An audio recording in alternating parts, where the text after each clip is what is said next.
Mano a mano. Iniciamos nuestro mano a mano de hoy. Después de 50 años, hoy se publicó en el Diario Oficial en forma íntegra la Ley Reservada del Cobre, haciendo público así el mecanismo del financiamiento de las Fuerzas Armadas. El presidente de la Cámara de Diputados, Osvaldo Andrade, junto al diputado Jaime Piloski, autor de la moción parlamentaria, realizaron hoy una desclasificación simbólica al abrir en el Congreso la caja fuerte donde se guardaba esta normativa. Nos acompaña esta tarde el diputado de la ADC, Jaime Piloski. ¿Cómo le va? Bienvenido. Muy buenas tardes, Gonzalo y Patricia. Gracias por acompañarnos. Un acto simbólico, la apertura de esta caja donde estaba esta famosa Ley Reservada del Cobre que tanto nos hace hablar, tanta polémica ha suscitado y continúa en la discusión, pero sigue siendo algo simbólico. Uno revisa las 4 páginas de la famosa ley y la verdad es que uno se explica, ¿y esto debía ser tan secreto? Mira, primero el acto tiene un simbolismo importante, que es un acto de transparencia.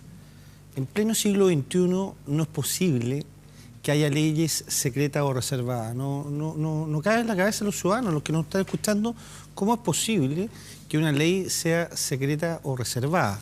Porque impide su conocimiento. Tal como decías tú, para los diputados, para analizar la ley, nosotros teníamos que ir a la Secretaría General de la Cámara, nos pasaban la ley y teníamos que estar con un custodio, porque no podíamos ni tomar apuntes, ni tampoco menos fotocopiarla o sacarle una foto. Entonces, ¿cómo es posible que analicemos el texto? ¿Cómo es posible que propongamos medidas de cambio si no hay posibilidades de tener el texto a mano, no solamente los parlamentarios, sino que todos los ciudadanos? Por supuesto que sí. Ahora, yo creo que es de toda lógica y me parece que a la luz de lo difícil que fue dar este paso, correspondía a un acto simbólico, sin duda. Pero cuando uno revisa las 4 páginas de la ley, uno más bien ve una descripción de una serie de elementos administrativos. No hay nada tan al detalle como para decir, a ver, si esto se revelaba, ¿nuestra seguridad nacional estaba comprometida o me equivoco? No, por supuesto, no se equivoca. Por eso presentamos este proyecto, esta moción parlamentaria en su momento, durante este año que se inició la discusión, y precisamente el tema que yo planteé como uno de sus autores es precisamente que en la ley, que lo tendrán todos los chilenos y pueden acceder a ella, no había ningún elemento, ninguno, que de conocerse por parte de los chilenos, hacerse público, pusiera en riesgo la seguridad de la nación. Y a mí me llamó la atención que autoridades de gobierno por un lado y muchos parlamentarios por otro nos plantearan a los mocionantes que sí había riesgo de la seguridad de la nación al revisar los artículos. Cuando uno empieza a discutir, a analizar y leerlo varias veces, créame que lo leí varias veces, cuando se plantearon estos argumentos, llegué a la misma conclusión que usted ha llegado en solo una lectura, porque bastaba una. No hay ningún elemento de los artículos que aquí se plantean, que son 9, que de conocerse pongan en riesgo la seguridad de la nación. No somos tan irresponsables los mocionantes de este proyecto para haber hecho eso, sino que ese era el argumento que se entregaba principalmente para que no se hiciera público. Ese es el argumento, pero insisto, era un argumento absurdo, falaz, inexistente, y que finalmente este proyecto fue aprobado por 25 votos en el Senado a favor y la Cámara de Diputados, salvo 2 diputados que se opusieron finalmente a publicarla. El resto de los diputados aprobó esto sin ningún inconveniente después de un análisis. Yo creo que, ¿sabe qué es lo que había, Gonzalo y Patricia? Había ignorancia. O sea, dado que el texto es reservado, los diputados, la verdad es que no habían tenido posibilidad de acceder a él y yo creo que había ignorancia en esta materia. Resuelto el tema de la ignorancia, conocía el texto, explicado el texto y la moción parlamentaria, finalmente tuvo los votos correspondientes. O sea, más allá del contenido, el hacer esto público es una señal que tiene que ver más bien con la transparencia. ¿Hacia ese punto usted considera que es lo más relevante de lo ocurrido hoy? Por supuesto, pero mira, deja agregarte un elemento práctico. Es verdad que esta ley salió en algunos medios de comunicación. Previamente. Previamente sí, pero claro, no salió en forma íntegra. Pero si yo como diputado analizaba y le mostraba el texto de la ley, puesto que no podía, cometía un delito que me podía llevar incluso a la suspensión del cargo. Es el delito del 240 del Código Penal. ¿cómo es posible que analizar una ley, poder discutirla, se transforme finalmente en un delito que permite, porque era un documento reservado, que permita la suspensión del cargo de un diputado? Un absurdo de principio a fin. Más aún cuando es una ley que, además de el simbolismo que tiene, lo relevante que tiene, porque compromete el financiamiento de la defensa nacional, compromete muchos recursos públicos. Por lo tanto, era de toda lógica tenerla a la mano para poder hacer las discusiones correspondientes. Pero mire, el día martes nosotros analizamos, me correspondió representar a mi bancada en la Comisión de Hacienda para ver el tema de la capitalización del Codelco, que es un proyecto que hoy día se aprobó en la Cámara de Diputados, muy importante, más de 900 millones de dólares que se van a poder capitalizar en Codelco, fruto de los fondos de la Ley Reservada del Cobre, que Codelco los ingresó a partir de esta ley y ahora se van a poder reintegrar a la capitalización de Codelco para sus inversiones y desarrollo. Bueno, el día martes la comisión se tuvo que declarar secreta porque implicaba la modificación del artículo 1 de la ley y no se podía mostrar la ley al público porque todavía no se había dado este paso de la publicación de la ley. Entonces, hasta ese llegó el absurdo de tener en la caja fuerte y no en la biblioteca del Congreso y en el diario oficial publicado para todos los chilenos este proyecto de ley, que es un primer paso, como dice Patricia, para la transparencia, porque creemos que lo que hay que avanzar ahora es hacia la derogación de este texto, la derogación de esta ley, establecer un nuevo sistema de financiamiento de las Fuerzas Armadas, que yo siempre planteo que tiene que tener al menos 3 requisitos. Primero, planificación a largo plazo, que permita esa planificación. Segundo, la participación del Congreso. En todos estos fondos de la Ley Reservada del Cobre, el Congreso no participa, está interdicto. Y el tercer elemento, fruto precisamente de las investigaciones que me correspondió a mí como presidente de la Comisión Investigadora, es que tenemos que tener fuertes sistemas de control, tanto en la Cámara de Diputados como en la Contraloría General de la República, para de alguna manera controlar adecuadamente el uso de estos recursos, porque creemos que hoy día se están haciendo los cambios, pero hacia un año atrás por lo menos no había un sistema adecuado de control de estos recursos. Sí, diputado, cuando uno revisa ahora, por ejemplo, el primer artículo, bueno, siempre supimos, ¿verdad?, que el 10% de las ventas del cobre y sus subproductos iban inmediatamente destinados a financiar a las Fuerzas Armadas, ¿verdad? Ahora, dice que si lo que se recauda es inferior a 180 millones, 1.000 millones de... 180 millones de dólares. 180 millones de dólares. Eso, dice la ley en este artículo, la diferencia tiene que ser cubierta por el presupuesto de la Nación. ¿Siempre se ha hecho así o no? Porque lo que hemos informado en el último tiempo, sobre todo, es que Codelco, sobre todo el año 2015, tuvo que endeudarse para cubrir las diferencias y cumplir con la Ley Reservada del Cobre. A ver, deje darle 2 datos que son importantes, yo creo que en la materia.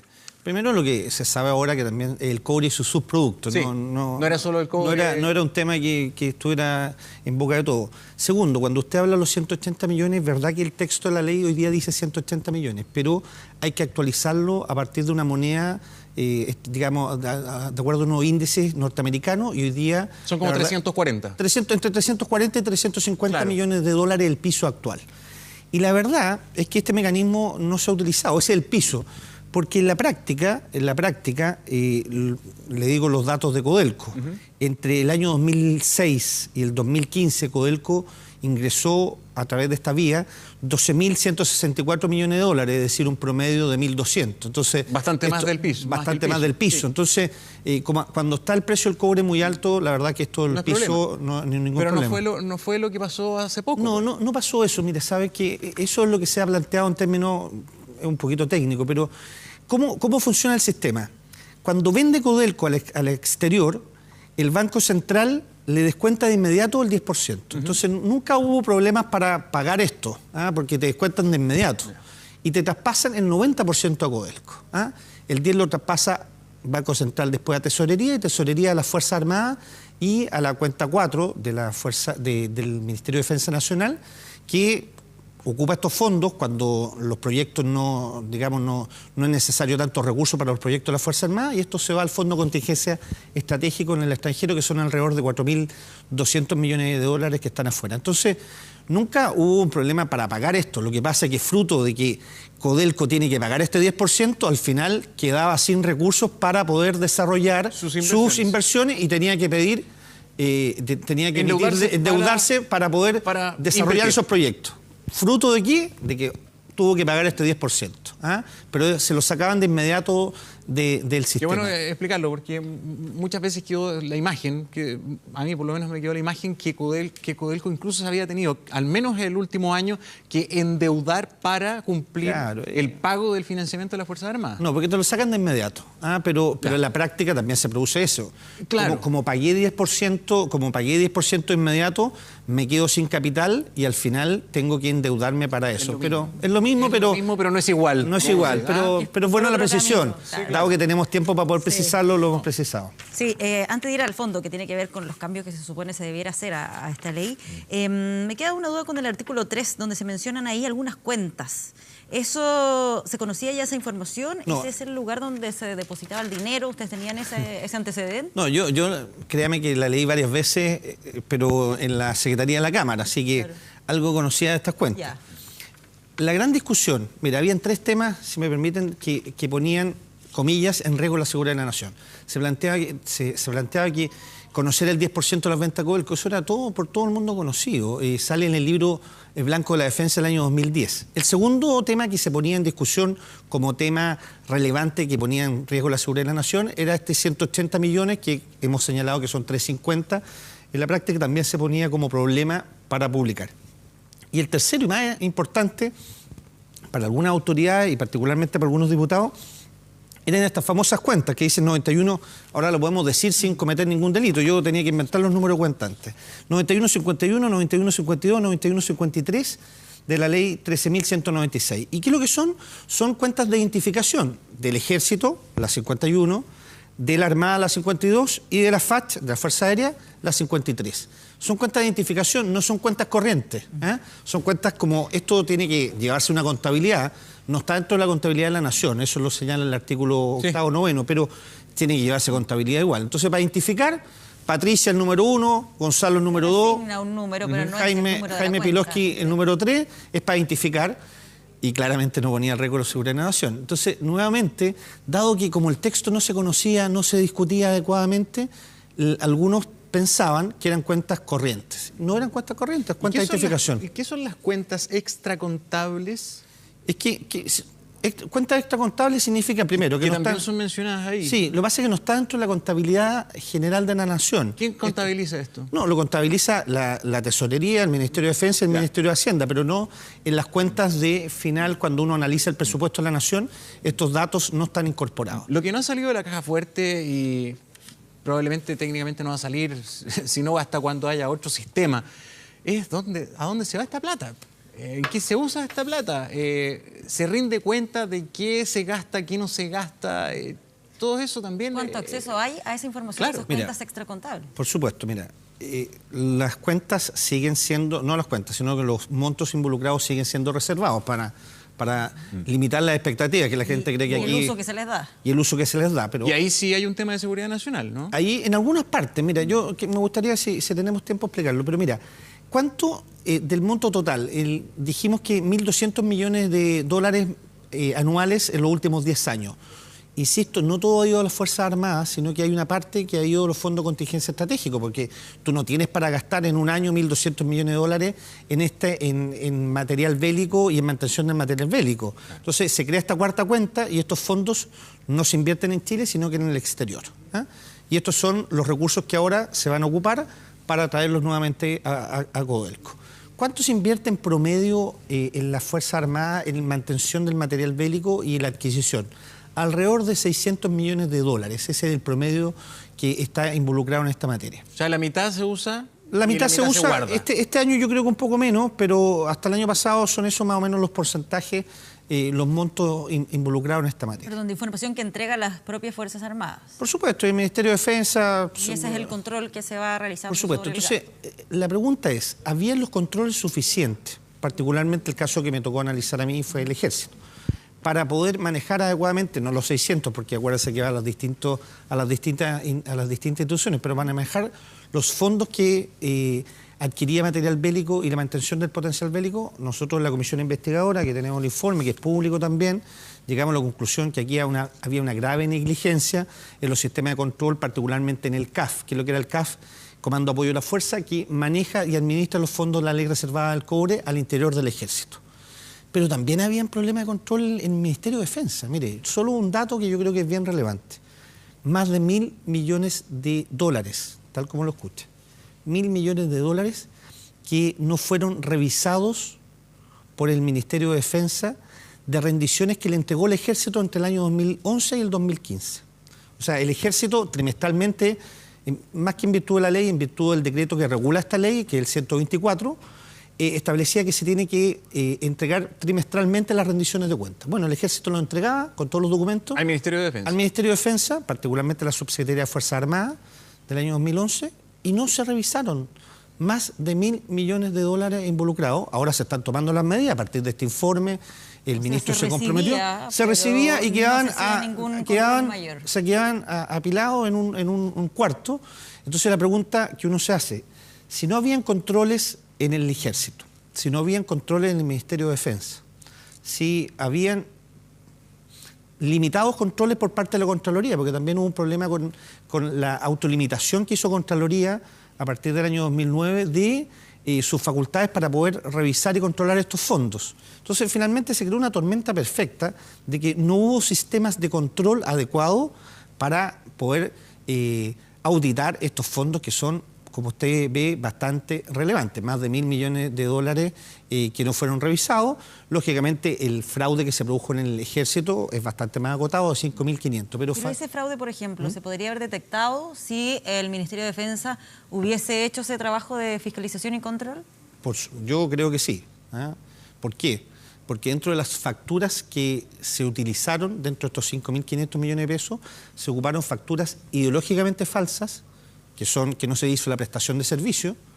Ocurre mucho en la política, ocurrió durante el financiamiento de la política, pero también facturas materialmente falsas. ¿Qué significa esto, Patricia? No válidas. Que no existían en papel, claro, pero no estaban validadas por impuestos internos. Yo quiero decirle, y se lo dijimos a los generales a cargo de este tema y al ministro de Defensa, que desde el año 2002 y particularmente el 2004-2005, ¿se acuerda cuando quedó un problema con la factura de Publicam en la política?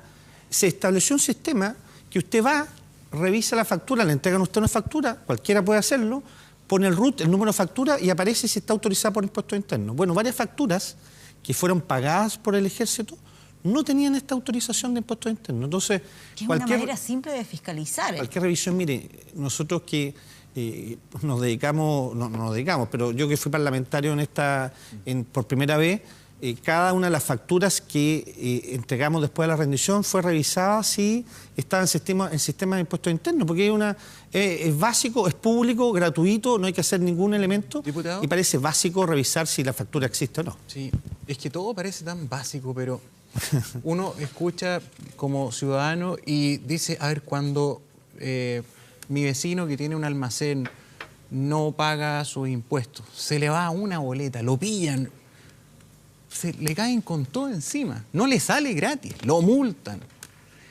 Pero uno escucha todo esto y han pasado años, gobiernos de la Concertación, de la Alianza en su momento, ministros de Defensa, no controlaron. O sea, muy bien, esta ley hay que revisar, cambiarla, es cuestionable, tiene un montón de problemas, pero en lo que había tampoco se hacía la pega. ¿Quién renunció? ¿Quién perdió la pega? ¿Quién pagó el pato? ¿Quién fue sancionado? Moya. Nadie. Nadie, diría yo, hasta por ahí nomás, pero tiene razón. En el fondo, sí, nadie, sí, en el fondo. ¿me entiendo? ¿No? Y no sí, estamos hablando de 4 chauchas, estamos hablando de un presupuesto tremendo, con que se podrían hacer hospitales, no hay tanta necesidad. Entonces uno dice, todo lo tenemos que arreglar históricamente en Chile con leyes, con nueva ley. Pero, por favor, lo que tenemos, hagámoslo. Aquí eran sistemas de control, lo que fallaron fueron los sistemas de control. Había una despreocupación, una negligencia, a mi juicio, así lo planteamos en las conclusiones unánimes de la comisión investigadora, que habían de todos los partidos políticos, diputados de todos los partidos políticos. Hubo una negligencia, particularmente, mira, insisto, en esta tormenta perfecta de varios organismos que no visualizaban esto como tema relevante. Mira, donde hay 600 millones de dólares involucrados, donde hay reserva, tú tienes que tener dentro de una matriz de riesgo, lógicamente, mayor cuidado. La transparencia siempre produce mayor posibilidad de fiscalización, pero aquí se daban dos elementos, muchos recursos y reserva y secretismo. Y por lo tanto tienes que ser más cuidadoso. ¿No reflejo también esto desde un punto de vista político? No me interesa volver a las discusiones generales, históricas, pero de resabios o recuerdos del temor del poder civil frente al poder militar. Mira, han pasado 20. Se encogían los hombros y no nos metamos mejor en esta cuestión, ¿no? Mira, esperemos un poquito. O bajo el argumento de proteger la seguridad nacional. Claro, veámoslo más algo adelante. reservado. Bueno, pero mira, no me atrevo a sostener una afirmación como la tuya, pero claramente aquí hubo una decidida negligencia en el control de estos recursos. Y yo creo que lo que corresponde ahora, y la verdad es que nosotros estamos bien satisfechos con el informe que hicimos, de las 22 conclusiones que planteamos, más que las conclusiones, las recomendaciones que hicimos, el Ejército, el comandante en jefe, general Oviedo, fue el otro día a plantear que ya están implementando 6 que se le aplicaban al Ejército. Están implementando 6, matriz de riesgo, controles, el general a cargo de la Contraloría ya no es un general de 3 estrellas, está durando más tiempo, antes duraban los contralores un año. En un año tú no alcanzas a hacer nada, ya el Contralor nuevo lleva 3 años. Por lo tanto, mira, yo creo que, y yo he sido súper crítico de este tema, están pagando algunos. Hay 3 generales procesados que estaban a cargo del Comando de Apoyo de la Fuerza, un coronel de Tesorería está sancionado, digamos, está también procesado. Digo procesado porque están bajo la antigua ley, no formalizados, sino procesados. Y también hay 6 o 7 suboficiales que eran parte también de la maquinación y también están procesados por el ministro Marastudillo, que está haciendo un excelente trabajo. Entonces, concluyo, no creo que sea parte de negociaciones y temor reverencial al poder militar. Creo que han pasado 26 años, no hay que tener ningún temor, está la relación absolutamente normalizada. Sí, una desidia, una cultura organizacional del no control y que en un envase de reserva resulta absolutamente crítico y por eso es importante tener sistemas de control adecuados. Se nos fue el tiempo, pero muy breve. ¿Está la voluntad política de este gobierno para sacar adelante un cambio de la ley reservada? Porque el gobierno anterior con presidente Piñera, con el ministro de Defensa Alamán, lograron avanzar bastante. Pasó incluso la primera etapa, pasó la Cámara de Diputados, había avanzado ese proyecto, ¿no?, para lograr un nuevo financiamiento. Y ahí yo le voy a decir lo que me gustaría y le voy a decir lo que yo creo. Me gustaría que este gobierno iniciara la discusión de este proyecto que está en el Senado, que quiero decir muy claro, durante el gobierno Piñera es verdad que se aprobó en primer trámite legislativo, sí, pero en el segundo, en el Senado, quedó 20 meses paralizado porque el gobierno, que es el que tiene facultades para poder avanzar en esta materia, también lo dejó detenido, o sea, hizo un saludo a la bandera. Y este gobierno, yo creo que también vamos a hacer un saludo a la bandera, no vamos a avanzar sustancialmente, hay una serie de otros proyectos y yo creo que este tipo de proyectos son los que deben iniciarse claramente en los primeros años de la administración. Tienen que resolverse, son tan complejos que tienen que resolverse en los primeros años. Y por lo tanto, me gustaría que fuera ahora, pero si me pregunta, sinceramente, creo que va a ser para el próximo gobierno. Perfecto. ¿Más urgente que los feriados? Esto es mucho más importante que los feriados. A mí no me tocó votar el feriado, así que paso en esa materia. Gracias por venir. Gracias por acompañarnos. Muchas gracias.